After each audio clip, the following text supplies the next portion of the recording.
주님 안에 행복하십시오. 아멘, 아멘. 오늘은 7월 첫 번째 주일입니다. 사실 오늘 담임 목사님께서 말씀을 전해야 하실 차례이신데 제가 다음 주에는 맥주감사 주일이기 때문에 담임 목사님께서 설교를 하셔야 되기에 순서를 좀 바꾸어 제가 말씀을 전하게 되었습니다. 여러분들께서 양해해 주시기를 부탁을 드리면서 우리 함께 가슴에 손을 얹고 믿음을 고백하며 예배로 또 말씀으로 나아가시겠습니다. 주님을 사모합니다. 마음을 주께 엽니다. 은혜를 구합니다. 말씀을 듣습니다. 그 말씀에 순종하겠습니다. 순종할 때 평안해집니다. 아멘, 아멘. 우리가 오늘 설교를 시작하면서 여러분에게 한 가지 부끄러운 고백을 하나 하고 말씀을 시작하려고 합니다. 제가 이 고백하는 이유는 제 고백과 이 말씀이 이렇게 연관되어 있기 때문입니다. 지난 몇 주간 저를 이렇게 잡고 이렇게 놓아주지 않던 단어가 하나 있었습니다. 오늘 말씀 제목에 있는 절망이란 단어였습니다.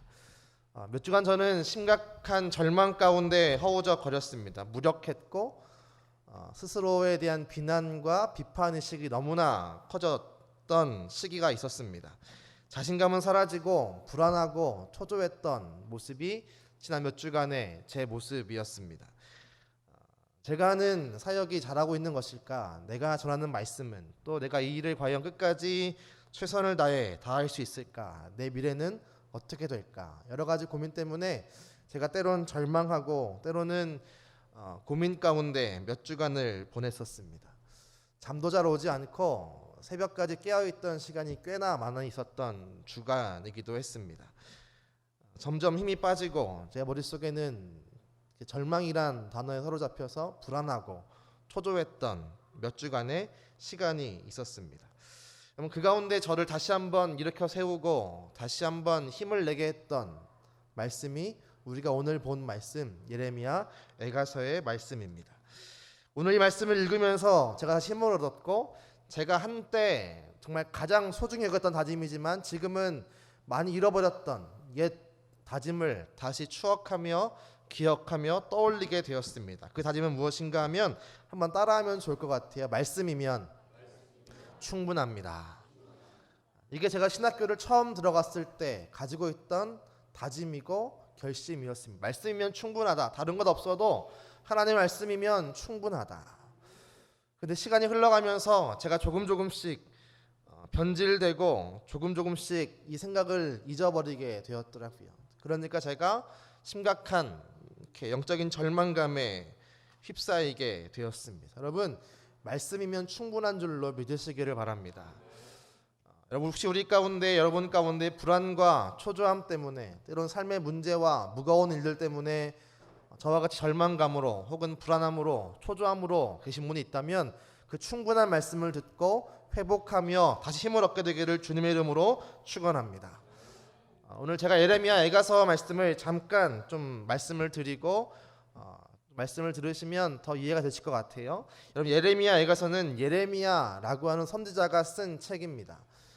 예레미야 애가서는 예레미야서라고 하는 예언서가 붙어 있고 예레미야 애가서는 그냥 말씀이 아니라 총 6개의 주제로 된 시입니다. 우리가 보기엔 그냥 말씀드리지만 공동 번역이나 영어 성경 보게 되면 시처럼 구문이 딱딱 떨어져 있어서 시구나라는 것을 느낄 수가 있습니다.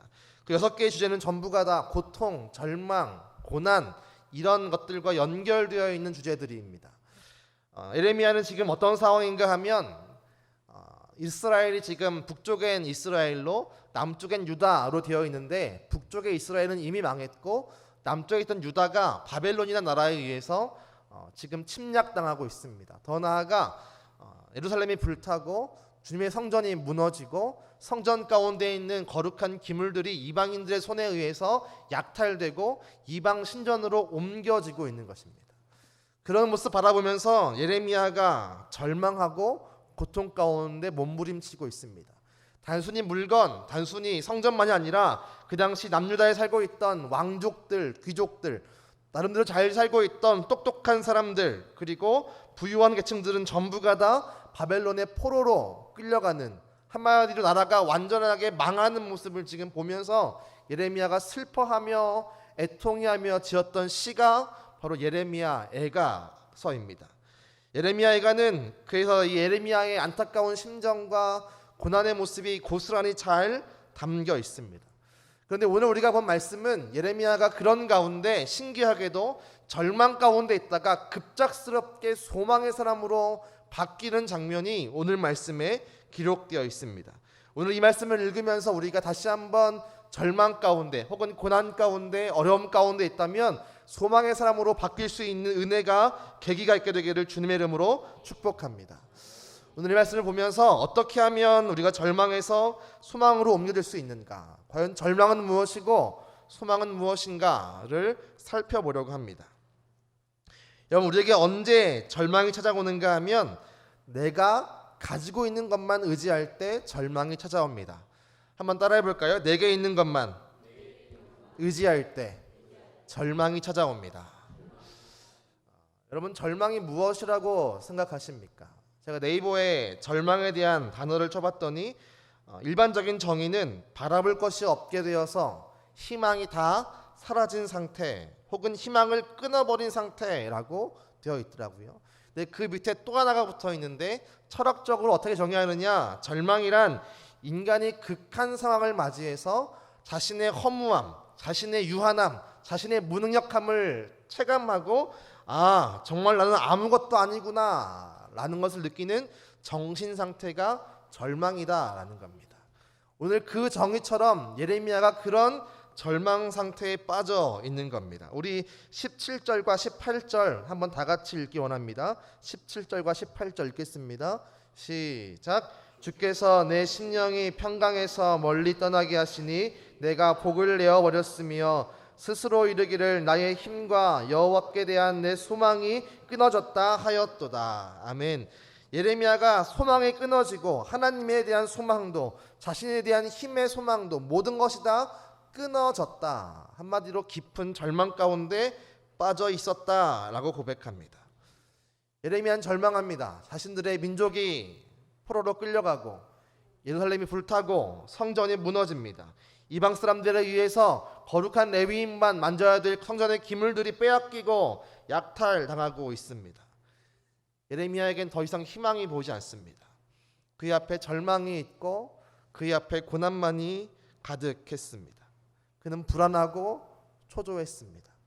말씀을 잘 읽다 보면 예레미야는 한 발짝 더 나아가서 이렇게 말합니다. 17절을 보시면 주께서 내 심령이 평강에서 멀리 떠나게 하시니 내가 복을 내어버렸으며. 아멘. 처음에 뭐라고 나옵니까? 주께서, 주님이 내 모든 것들을 빼앗아 가버렸습니다 라는 겁니다. 예레미야가 절망이 지나쳐 이제 하나님에게 탓하기 시작합니다. 마치 이런 겁니다. 주님, 왜 우리나라가 망해야 합니까? 주님, 왜 저들이 포로로 끌려가야 합니까? 왜 성전이 무너지고 왜 하필 내 시대에 왜 내가 이런 고통과 절망 가운데 빠져야 합니까? 주님, 왜 저입니까? 라고 외치는 겁니다.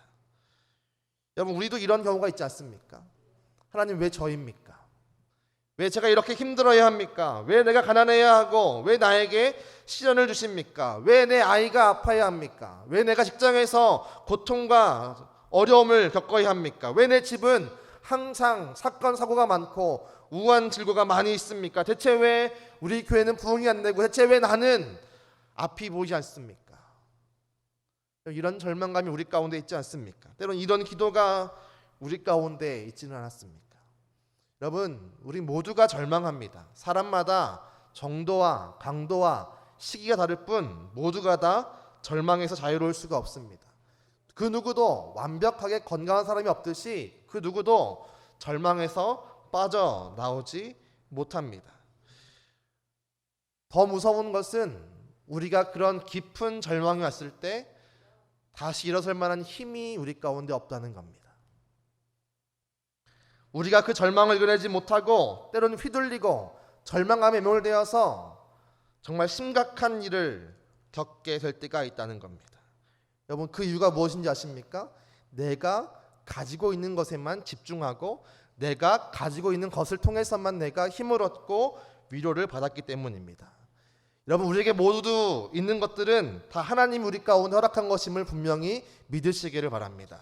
그런데 때로는 그런 것들, 가정, 돈, 명예, 건강, 직장, 자유로움, 그런 것들이 빼앗기고 사라질 때 우린 절망합니다. 가정이 깨어지면 절망하고, 돈이 사라지면 절망하고, 명예가 추락하고, 건강이 안 좋아지고, 우리의 삶의 어려움이 다가오면 절망합니다. 더 나아가 그 절망을 이기지 못하고 모든 것을 포기해버립니다. 그럼 이게 가장 무서운 겁니다. 우리 모두에게 절망이 다가오지만 어떤 이들은 그때 포기하는 것, 그것이 가장 무서운 일입니다. 어떤 이들은 그 일을 겪고 나서 목숨을 끊는 분도 있고, 어떤 분들은 삶의 의지를 다 포기하는 분들도 계십니다. 여러분, 그 이유는 그동안 내가 가지고 있는 것들이 나에게 힘이 되고 나의 위로가 되고 전부가 되었기 때문입니다. 하지만 기억해야 될 것은, 우리의 모든 것은 이런 눈에 보이는 것이 아니라 여호와 하나님인 것을 분명히 믿으시기를 바랍니다. 덴마크의 철학자였던 키에르 케고르라는 사람이 있습니다. 그는 신앙인이었고 그 당시 덴마크에 있는 국교회를 보면서 안타까워하며 그 당시 교회가 개혁되기를 소망했던 한 명의 사람이기도 했습니다. 그는 그의 책 사람을 죽이는 병이란 책에서 그 사람을 죽이는 병의 제목을 이렇게 말합니다. 절망이 사람을 죽인다라는 겁니다. 육체의 질병만이 사람을 죽이는 게 아니라 더 심각한 질병은 바로 절망이 사람을 죽인다라고 그는 이야기합니다. 그리고 그 절망에 대해서 두 가지를 이야기합니다. 첫 번째는 연약함의 절망, 두 번째는 반항의 절망. 두 가지를 다 이야기할 수 없지만 오늘 말씀에 있는 절망은 연약함의 절망과 통해 있습니다. 연약함의 절망이란 무엇인가 하면 예레미야처럼 왜 내가 이런 고통을 당해야 합니까? 라는 겁니다. 왜 내가 저 사람처럼 부자가 아닙니까? 내가 왜 재능이 많지 않습니까? 내 부모가 왜 이렇게 가난합니까? 내가 금수저였다면, 내가 좋은 학교를 나왔다면, 내가 좋은 직장이 있다면, 내 통장에 잔고가 더 많았다면, 내 삶이 더 부유했다면 좋았을 텐데, 내가 저 남자를 만나지 않고 내가 저 여자와 함께 결혼하지 않았다면 이라고 비교하는 것, 이것이 연약함의 절망이라는 겁니다. 자기를 부정하고 내가 다른 사람이길 바라는 것, 이것입니다. 현실을 부정하고 망상에 사로잡히고 현실을 부정하고 과거에 잡혀 사는 사람, 이것이 연약함의 절망이다라는 겁니다. 여러분들은 어떤 절망을 겪고 살고 계십니까? 어떤 감정을 가지고 매일매일의 삶을 살아가고 계십니까? 키에르 케고르만 그 말을 한 것이 아닙니다. 여러분, 존 버년이라는 사람이 쓴 철로 역정이라는 책이 있습니다. 이미 300년이 지났던 책이고 수많은 사람들의 읽히고 또 들려지고 수많은 강단에서 선포됐던 그런 책입니다. 존 버년은 위대한 신앙의 여정, 천국을 향해 가는 위대한 길을, 믿음의 길을 동화로, 이야기로 풀어내었습니다. 얼마 전에 이 책이 영화로 제작되어서 지금 개봉해서 영화관에 상영 중입니다. 물론 실사가 아니라 애니메이션으로 개봉되어 있지만 저도 아직 보지 못했습니다. 안타까운 것은 다른 영화들에 밀려서 개봉 시간이 많지 않다는 거예요. 제가 찾아보니까 오늘도 딱 1시간, 수원역엔 없고 북수원에 가야 저녁 5시경에 딱 한 타임만 상영하고 있더라고요. 여러분, 철로역정을 보게 되면 그 영화에 이런 장면이 있습니다. 한번 띄워주시겠어요? 이 두 명의 사람이 있는데 물론 수많은 인물들이 있지만 그 영화의 포스터가 하나입니다. 주인공의 이름은 크리스천, 저 옆에 있는 한 명의 사람은 이름은 소망이라는 사람입니다. 저 열쇠의 이름은 희망의 열쇠입니다.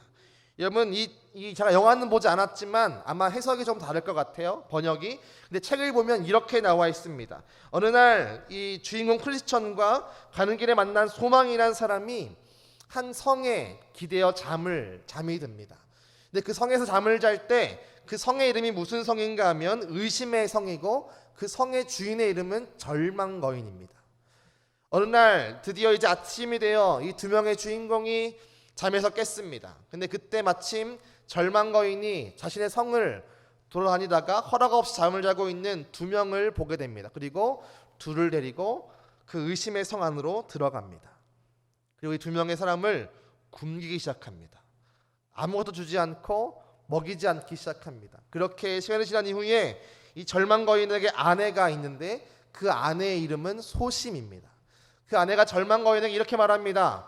남편, 저 2명의 사람 죽기 직전까지 패십시오. 그 말을 들은 절망 거인이 이 크리스천과 소망을 죽기 직전까지 때리기 시작합니다. 더 나아가 그들을 때려서 감옥에 두고 계속해서 구타하기 시작합니다. 다시 그의 와이프였던 소심이 와서 이렇게 말합니다. 저들이 스스로 죽을 수 있도록 협박하고 그들을 압박하십시오.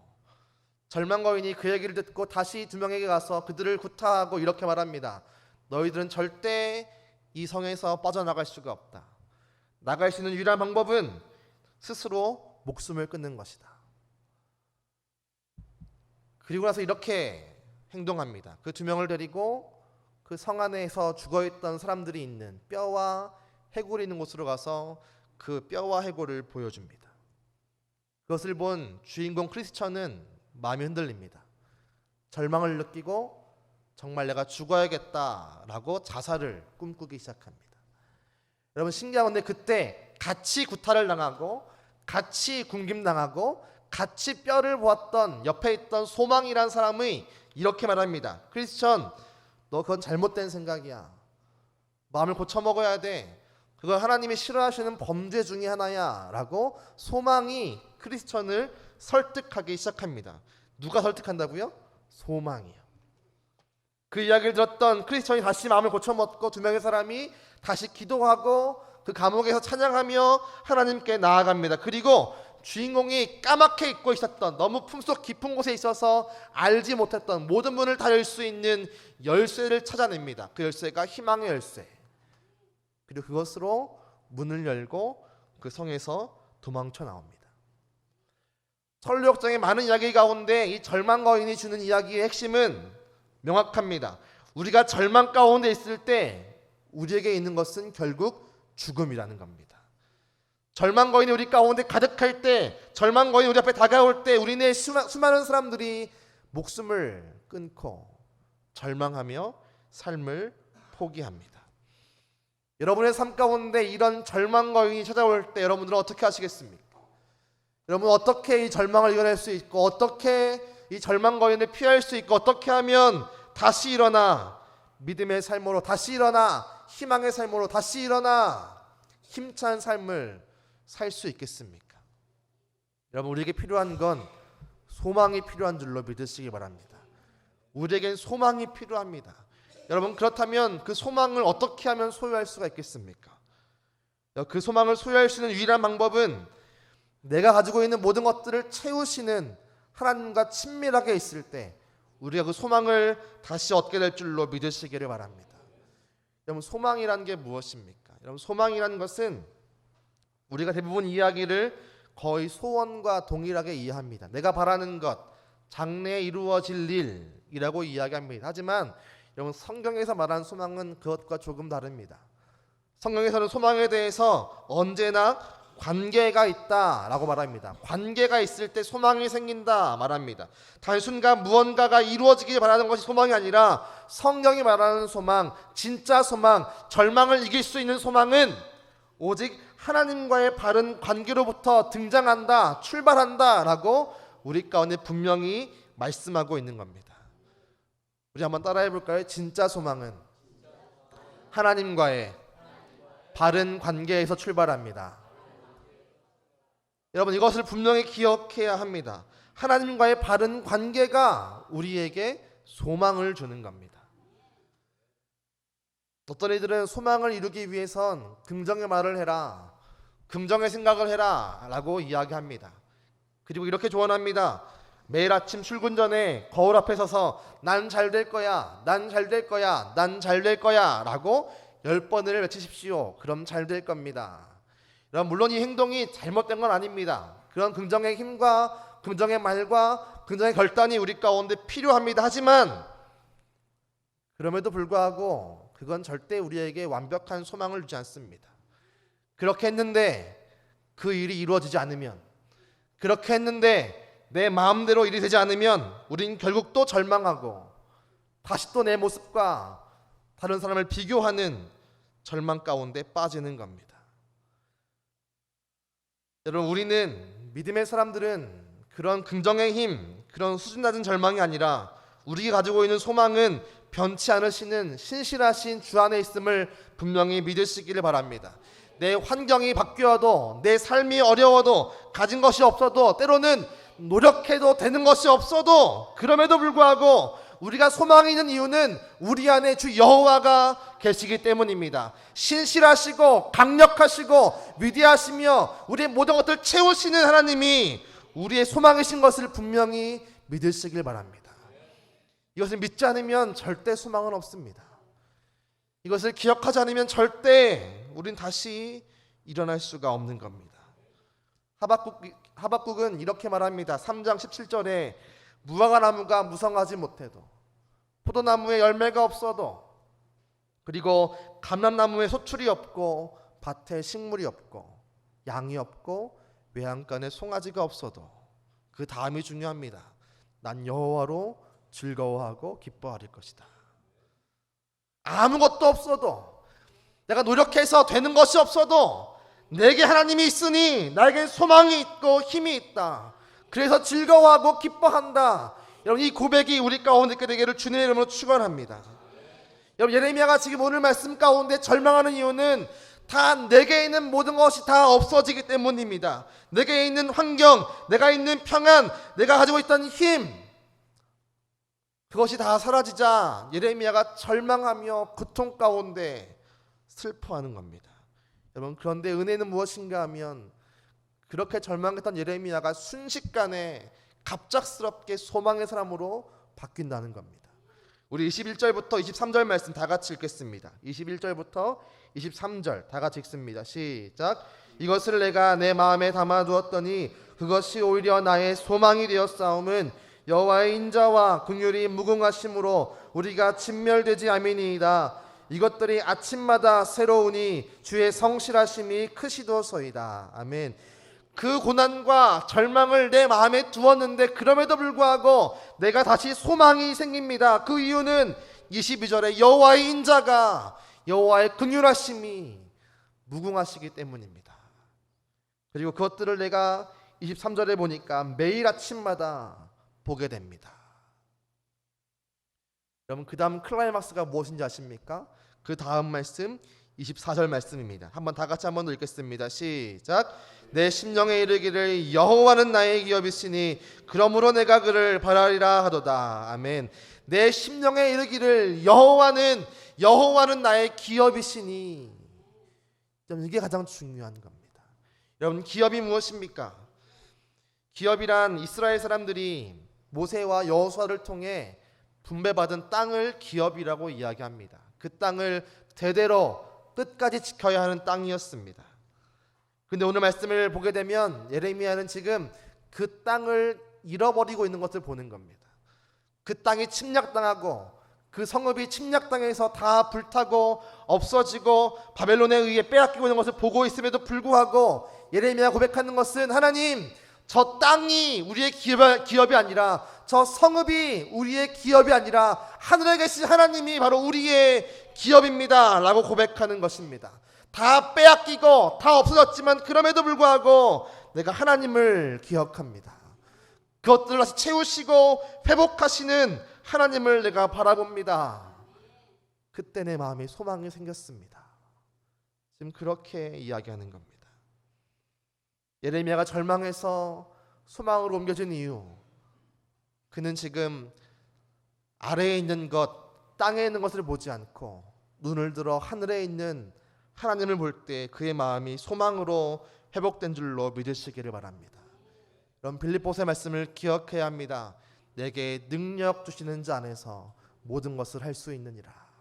여러분, 내게 능력 주는 것이 아닙니다. 내게 능력 주시는 자 안에 있어야 하는 겁니다. 내게 능력을 주는 직장이나 건강이나 명예나 돈이 아니라 능력 주시는 자, 곧 예수 그리스도 안에, 하나님 안에, 성령 안에 있을 때 우리가 모든 것을 할 수 있는 소망이 우리 가운데 있음을 분명히 믿으시고 확신하시기를 바랍니다. 우리가 절망을 넘어 소망을 얻기 위해서 가장 중요한 것, 바로 모든 것의 주인이신 하나님을 붙드는 것입니다. 여러분, 제 일생 가운데 정말 불쾌하고 좀 어려운 경험들이 몇 가지가 있습니다. 그 중에 하나를 여러분과 좀 나누고 말씀을 마치려고 합니다. 그 경험 중에 하나는 바로 저희 교회에 대한 이야기입니다. 오늘 설교를 준비하다 갑자기 과거에 묻혀두었던 그 이야기가 떠올리게 되었습니다. 지금 저희 교회에 나오시지 않는 분인데 그분이 저희 교회를 떠나시면서 이렇게 말했습니다. 우리 교회는 희망이 없습니다. 우리 교회는 소망이 없습니다. 라고 하시고 저희 교회를 떠나갔습니다. 여러분, 기분이 어떠십니까? 만약 누군가 여러분의 가정을 향해서, 자녀를 향해서 당신의 가정은 소망이 없어, 당신의 자녀는 소망이 없다 라고 이야기하면 여러분 어떤 마음이시겠어요? 전 그 이야기를 제가 직접 들었습니다. 우리 교회는 소망이 없습니다. 그 얘기를 들으면서 비록 그 앞에서 웃으면서 넘어갔지만 돌아오는 제 발걸음과 제 마음은 참 많이 힘들었고 무너졌었습니다. 여러분, 그럼에도 불구하고 제가 왜 이 아픈 추억을 이야기하는지 아십니까? 저는 이제 이 이야기를 하면서 당당하게 여러분 가운데 말씀드릴 수 있습니다. 여러분, 그분이 보시기에 우리 교회가 작고 볼품이 없고 소망이 없어 보이지만 여러분, 저는 우리 교회에 소망이 있는 줄로 믿습니다. 아니, 확신합니다. 우리 교회에 소망이 있습니다. 그 이유는 제가 설교를 잘해서도 아니고 우리 교회가 큰 것도 아니고 우리 교회가 재정이 풍부해서도 아니라 우리 교회 가운데 하나님이 계시고 말씀이 있기 때문인 것을 저는 확신합니다. 우리 교회 가운데 말씀이 있고 그 말씀이 끊임없이 매주 가운데 바르게 선포되고 있기 때문에 우리 교회에 소망이 있는 것입니다. 어떤 분들은 이렇게 말합니다. 그러면 증거가 있습니까? 이렇게 말합니다. 증거가 있습니다. 그 증거를 지금 두 가지를 말씀드리겠습니다. 첫 번째 증거, 그 증거는 제 아내에게 있습니다. 무슨 말인가 하면 제 아내가 결혼하고 나서 결혼 전에 저희 교회에 왔잖아요. 다른 교회에 있다가 저희 교회에 온 외부 사람이니까 더 잘 보이는 것 같아요. 그때의 모습과 그 수년 전에 있던 모습과 지금 저희 교회 요새 교회의 모습을 이야기하면 저희 아내가 이렇게 말합니다. 그때보다 훨씬 좋아졌습니다. 옆 사람을 좀 볼까요? 그리고 이렇게 말하면 좋을 것 같아요. 당신이 증거입니다. 여러분들이 증거입니다. 여러분들의 말씀을 듣고 믿음이 성장하고 있다면 바로 여러분들이 증거임을 분명히 믿으시길 바랍니다. 또 하나의 증거는 저희 주일학교입니다. 요새 주일학교 학청부가 에스더서를 배우고 있거든요. 지난주에 주일학교를 설교하면서 여러분, 하나님을 섬길 때 때로는 손해보는 것을 알매도 불구하고 때로는 핍박당함을 알매도 불구하고 우리 하나님만을 섬기고 하나님만을 예배해야 합니다 라고 말했습니다. 그리고 물었습니다. 여러분, 혹시 여러분들이 교회를 다녀서 불이익당한 것이 있습니까? 라고 물었습니다. 그때 아이들이 막 이야기를 하기 시작합니다. 제가 또 물었습니다. 혹시 여러분 학교에 가서 밥 먹을 때 기도하는 사람 손 들어보세요 라고 했습니다. 어떤 일이 벌어졌을까요? 3분의 2 이상이 다 손을 들었습니다. 그 다음이 더 중요합니다. 근데 한 아이가 이렇게 말하는 겁니다. 목사님, 제가 밥 먹을 때 기도하는데 내 친구가 내 식판에 있는 토마토랑 바나나를 가지고 도망갔습니다. 그리고 다 먹어버렸습니다 라는 거예요. 물어봤죠. 어떻게 했니? 그냥 밥 먹었어요. 그 다음이 제일 중요합니다. 또 물었습니다. 그래도 기도할 거니? 그래도 기도할 거니? 그때 그 아이만이 아니라 우리 주일학교 아이들이 다 이렇게 말합니다. 네, 그래도 기도할 거예요. 여러분, 소망이 있지 않습니까? 우리가 보기에 천방지축이고 믿음이 없어 보이지만 여러분, 그 아이들 마음 가운데 예수가 심겨지고 있는 겁니다. 여러분, 그게 소망인 겁니다. 우리 안에 예수가 있다면 그게 소망인 겁니다. 우리 교회가 크지 않지만 우리 교회 가운데 예수가 있고 하나님의 말씀이 있고 성령의 역사가 있다면 그것이 소망인 것을 분명히 믿으시기를 바랍니다. 여러분, 거기에 희망이 있고 소망이 있는 겁니다. 여러분에게 축복합니다. 여러분도 소망의 사람이 되십시오. 주변 것을 바라보지 말고 하늘의 것, 주를 바라보시기를 축복합니다. 절망을 털어버리고 소망을 붙잡으시기를 간절히 소망합니다. 여러분의 가정이 여러분 때문에 소망으로 가득 차고 여러분 때문에 다른 사람들이 절망에서 회복되고 여러분 때문에 절망했던 사람들이 다시 힘을 얻는 놀라운 역사가 펼쳐지기를 축복합니다. 기도하겠습니다.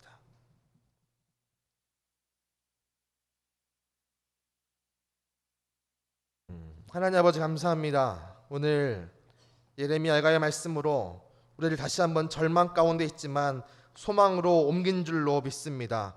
우리 안에 말씀이 있고 우리 안에 하나님이 계시고 우리 안에 예수 그리스도가 사는 줄로 믿습니다. 우리 삶 가운데 그 어떤 절망과 고통이 올지라도 주를 붙들고 능히 이겨내며 소망으로 살 수 있게 역사하여 주시옵소서. 하나님 감사합니다. 우리 가운데 함께할 줄 믿으며 예수님